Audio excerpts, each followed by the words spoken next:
Gagalnya Indonesia menjadi tuan rumah Piala Dunia memang menyisakan pro kontra. Persoalannya, timnas Israel dilarang masuk ke Indonesia. Kami tidak ingin masuk dalam polemik itu, karena bukan ranah kami.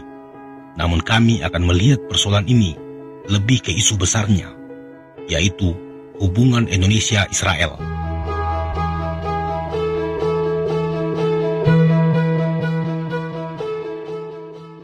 Apa yang kalian pikirkan ketika mendengar nama Israel? Negara Zionis, lobi-lobi dan konspirasi, negeri Yahudi, penjajah Palestina, bangsa pilihan, kota suci 3 agama. Apapun itu, faktanya Israel memiliki citra yang sangat negatif di Indonesia, khususnya di komunitas Muslim. Dan itu sudah terjadi selama puluhan tahun. Bukan saja di kalangan masyarakat bawah, bahkan di level pemerintah. Sulit membayangkan bendera merah putih dan bendera bintang David berkibar berdampingan. Hubungan Indonesia-Israel merupakan hubungan yang cukup rumit dan kompleks. Jadi, video soal Israel ini akan kami bagi dalam beberapa bagian. Karena kalau kita lacak sejarah, hubungan Indonesia-Israel itu sangat fluktuatif. Indonesia sangat keras terhadap Israel di era Soekarno, kemudian mengendur di era Soeharto, lalu sedikit lebih santai di era Gus Dur, namun kembali kencang di era SBY dan juga di era Jokowi. Jadi, kebijakan luar negeri kita terhadap Israel ini tidak selalu lurus. Makanya, ketika kita bicara Indonesia-Israel, kita harus melihatnya dalam konteks sejarah. Di era Soekarno, era Soeharto, atau Gus Dur, atau era sekarang. Semua punya kompleksitasnya masing-masing, tapi saling terkait. Oh iya, pasti muncul pertanyaan, mengapa sikap kita terhadap Israel berubah di era Soeharto dan Gus Dur? Ini sebenarnya penjelasannya panjang, tapi kita persingkat saja. Intinya begini, pendekatan Indonesia terhadap Israel itu berubah-ubah karena ada banyak faktor. Kebijakan luar negeri tidak bisa dilihat secara sederhana. Faktor geopolitik dan kondisi internal dalam negeri sangat menentukan bagaimana negara mengambil kebijakan luar negerinya. Nanti kita bahas soal ini. Kita mulai dari pertanyaan besarnya, mengapa Indonesia tidak bisa menjalin hubungan diplomatik dengan Israel?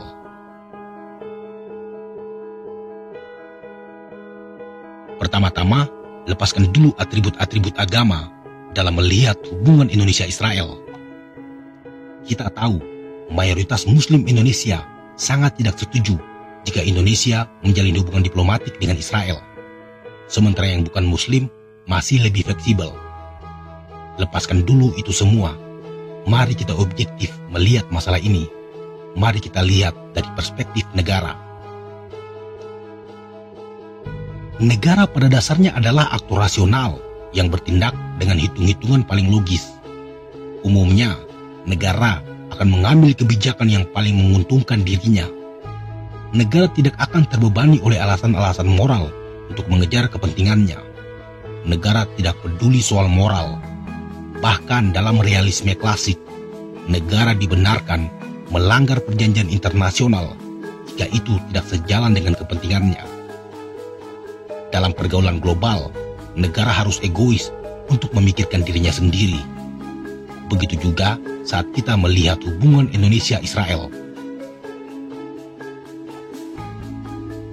Oke, bicara soal Indonesia-Israel, kita tidak bisa hanya melibatkan dua negara ini saja, tapi juga ada aktor-aktor lain yang berperan, yaitu Palestina dan Amerika Serikat. Dua negara ini sangat menentukan dalam melihat bagaimana hubungan Indonesia-Israel. Ketika dinasti Ottoman kalah perang, Inggris mendapatkan hak untuk mengurus wilayah Palestina. Inggris lalu memberikan tanah tersebut kepada Zionisme internasional, yang mana terjadi gelombang eksodus besar-besaran para diaspora Israel dari seluruh dunia yang kembali datang menghuni wilayah itu lagi. Tahun 1948, negara Israel pun berdiri. Indonesia adalah salah satu negara yang menentang berdirinya negara Israel. Bagi Soekarno, Israel adalah perpanjangan tangan imperialis Barat. Nah, disinilah landasan utama bagaimana kebijakan luar negeri Indonesia terhadap Israel dimulai dan terus diwariskan hingga hari ini. Soekarno keras terhadap Israel bukan karena agama, namun karena Soekarno beranggapan bahwa di tanah yang dihuni oleh orang Israel telah hidup orang-orang Palestina selama berabad-abad. Oleh karena itu, Soekarno menolak berdirinya negara Israel. Pada tahun 1949, telegram rahasia dari Perdana Menteri Israel berisi ucapan selamat atas kemerdekaan Indonesia tidak digubris oleh pemerintah Indonesia. Indonesia menolak memberikan pengakuan balasan terhadap berdirinya negara Israel. Indonesia juga menolak keikutsertaan Israel di Asian Games yang diselenggarakan di Jakarta tahun 1962. Indonesia juga menolak mengundang Israel dalam konferensi Asia Afrika di Bandung. Bahkan pada tahun 1957, tim nasional Indonesia lolos pertandingan tingkat Asia dan hanya perlu bertanding lawan Israel agar bisa ikut ke putaran final Piala Dunia 1958 di Swedia. Kesempatan untuk main di Piala Dunia ditolak oleh Indonesia karena tidak ingin bertanding melawan Israel. Soekarno melarang keikutsertaan Indonesia di ajang bergengsi tersebut dengan memanggil pulang seluruh kontingen Indonesia. Apakah alasan Soekarno menentang Israel hanya karena persoalan Palestina? Memang, pada akhirnya konflik Israel-Palestina menjadi bagian dari kepentingan Indonesia karena hal tersebut berdampak pada situasi di Indonesia. Tapi alasannya tidak sesederhana itu. Begini, sebenarnya di era itu, Indonesia tidak menganggap Israel adalah negara yang penting bagi kepentingan strategis Indonesia. Karena di saat yang bersamaan, Soekarno sedang getol-getolnya mengejar ambisi geopolitiknya untuk menjadikan Indonesia sebagai pemain penting di dunia. Makanya beliau membuat manuver-manuver internasional seperti Konferensi Asia Afrika, Gerakan Non-Blok, Ganevo, dan seterusnya. Saat itu, hampir semua negara-negara Arab menolak Israel, termasuk Mesir, Suriah, Libanon, Libya, Arab Saudi, dan lain-lain. Indonesia sangat membutuhkan dukungan negara-negara itu. Kemudian di era itu, sistem politik dunia masih sangat bipolar, yang hanya menyisakan dua kekuatan besar, Amerika dan sekutunya, versus Uni Soviet dan aliansinya. Negara-negara Arab saat itu lebih dekat dengan blok timur, sama seperti Indonesia. Bagi Soekarno, Israel adalah negara yang tidak memiliki manfaat untuk kepentingan Indonesia. Di poin inilah dapat dilihat bagaimana negara harus egois mendahulukan kepentingannya. Yang pasti, Soekarno sangat tegas menolak berdirinya Israel dan menolak semua hal tentang Israel. Di era Soeharto, barulah Israel mulai dianggap penting ketika negara itu memenangkan Perang 6 Hari melawan negara-negara Arab di tahun 1967. Banyak petinggi militer Indonesia yang terkesan dengan kemampuan militer Israel. Apalagi saat itu, politik luar negeri kita sudah mendekat ke blok baratnya Amerika, dengan meninggalkan warisan politik luar negeri Soekarno yang lebih dekat ke blok timur. Kontak rahasia pun dibangun dengan melibatkan Amerika sebagai pihak ketiga. Beberapa pembelian alat militer dari Israel seperti pembelian pesawat Skyhawk tahun 78 dan juga kerjasama intelijen terjalin secara rahasia. Meski demikian, Orde Baru tidak terang-terangan mengakui adanya kontak dengan Israel karena tidak ingin menimbulkan gejolak di dalam negeri. Saat itu, Indonesia lebih nyaman berhubungan secara diam-diam. Rezim Soeharto juga berkepentingan untuk mengamankan kekuasaannya. Dia masih butuh dukungan umat Islam pasca peristiwa G30 SPKI, jadi tidak mungkin akan terang-terangan. Di sini, kecerdikan Indonesia memanfaatkan Israel. Jadi begini, waktu itu Indonesia juga sedang melakukan invasi ke Timor Leste. militer Indonesia sudah tidak lagi menggunakan persenjataan dari Soviet. Semua dipasok dari Amerika. Banyak anggota Senat atau Parlemen Amerika mengajukan usulan agar militer Indonesia diembargo. Israel melobi Senat Amerika untuk mendukung Indonesia agar tidak diembargo, karena mereka berharap Indonesia mau membuka hubungan diplomatik dengan mereka. Nyatanya tidak. Ketika Amerika sudah tidak jadi mengembargo Indonesia, Israel cuma di PHP. Meskipun Perdana Menteri Israel Yitzhak Rabin sempat ke Indonesia tahun 1993 secara diam-diam bertemu Soeharto, namun wacana pembukaan hubungan diplomatik Israel-Indonesia tidak pernah terrealisasi. Berbagai peristiwa tersebut juga secara langsung mengubah kebijakan luar negeri Indonesia terhadap Israel mulai lebih soft. Apalagi perkembangan geopolitik dunia dengan dikeluarkannya berbagai resolusi untuk penyelesaian konflik Israel-Palestina yang juga didukung oleh Indonesia. Perubahan di era Soeharto itu antara lain, pertama, Indonesia mulai menyetujui solusi dua negara, yang artinya negara ini bersedia mengakui Israel, dengan catatan Israel juga mengakui kemerdekaan Palestina. Kedua, bangunan infrastruktur seperti jaringan komunikasi Indonesia-Israel mulai diadakan. Kemudian juga, peziarah-peziarah Indonesia yang ke Israel mulai diizinkan, padahal di era Soekarno itu sangat diharamkan. Begitu juga di era Gus Dur. Kita tahu, saat Gus Dur naik sebagai presiden, kondisi ekonomi Indonesia sedang kacau balau akibat krisis moneter. Indonesia membutuhkan investasi dari seluruh dunia demi perbaikan ekonominya. Saat itu Gus Dur menawarkan agar hubungan dagang dengan Israel ditingkatkan ke arah yang lebih tinggi. Jadi, Gus Dur tidak menawarkan pembukaan hubungan diplomatik, tapi hanya kepada urusan dagang. Indonesia lagi-lagi memanfaatkan Israel, sekaligus mengancam negara-negara Arab agar mau membantu Indonesia. Gus Dur menggunakan isu Israel untuk memantik uang dari negara-negara Arab masuk ke Indonesia. Ancaman Gus Dur, jika kalian tidak membantu kami, maka kami akan menoleh ke Israel. Ibaratnya gertak sambal dengan menggunakan Israel. Saat itu patut dicatat, normalisasi Arab Israel belum terjadi. Jadi di sini bisa dilihat bagaimana kebijakan luar negeri itu harus sejalan dengan kepentingan nasional. Pemerintahan Gus Dur jelas sudah menghitung efek dominonya jika membuka hubungan resmi dengan Israel. Saat itu, Indonesia hampir hancur gara-gara krisis moneter dan juga lepasnya Timur Leste.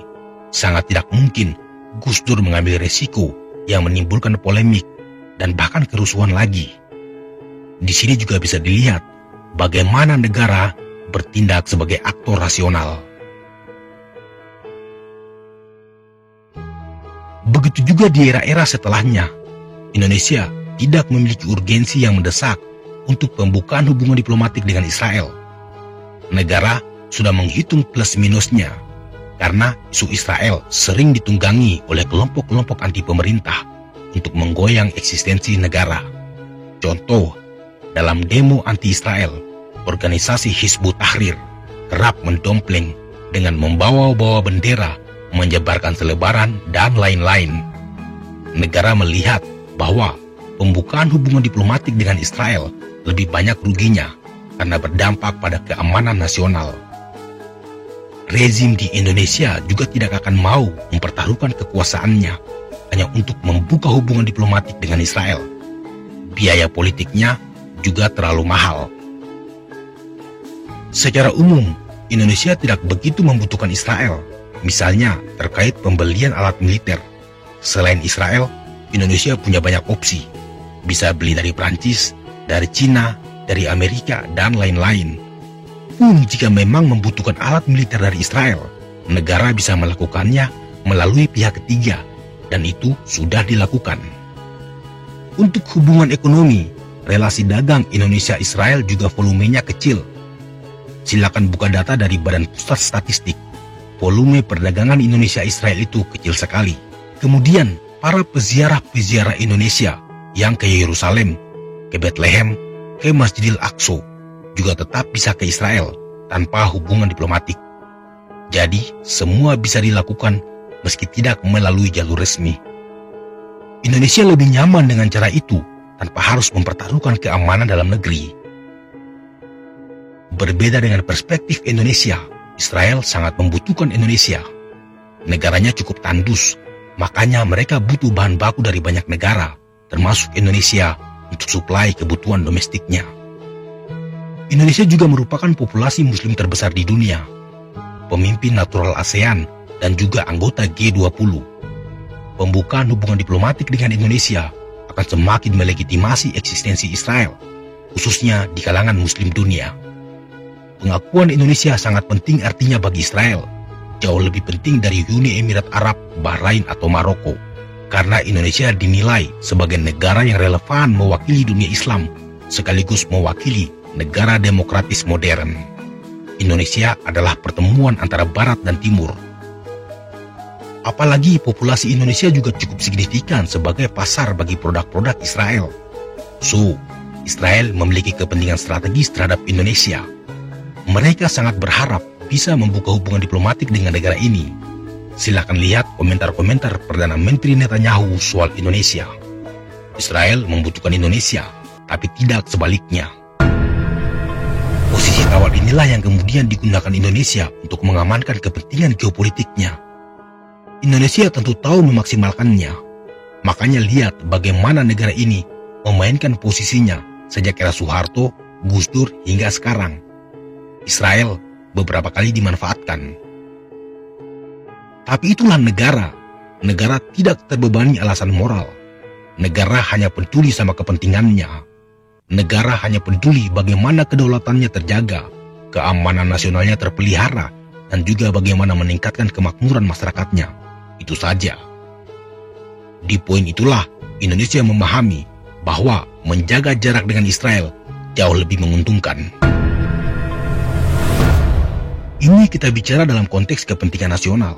Tidak ada atribut agama dalam analisis ini. Memang, isu Israel sulit dipisahkan dari tendensi agama, namun kami berusaha untuk lebih objektif. Banyak negara-negara Arab sudah melakukan normalisasi hubungan dengan Israel. Namun mengapa Indonesia masih belum mau?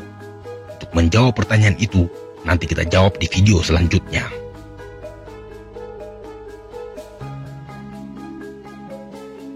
Yang jelas, menurut kesimpulan kami, saat ini Indonesia belum memiliki urgensi yang mendesak untuk menjalin hubungan diplomatik dengan Israel. Kondisi objektifnya belum memungkinkan. Entah kalau nanti, tahun depan, 10 tahun lagi, 20 tahun lagi, bisa saja terjadi. Lagi-lagi, kebijakan luar negeri itu fleksibel, karena selalu mempertimbangkan faktor eksternal dan internal. Atau kalian punya pendapat berbeda? Silakan komen di bawah.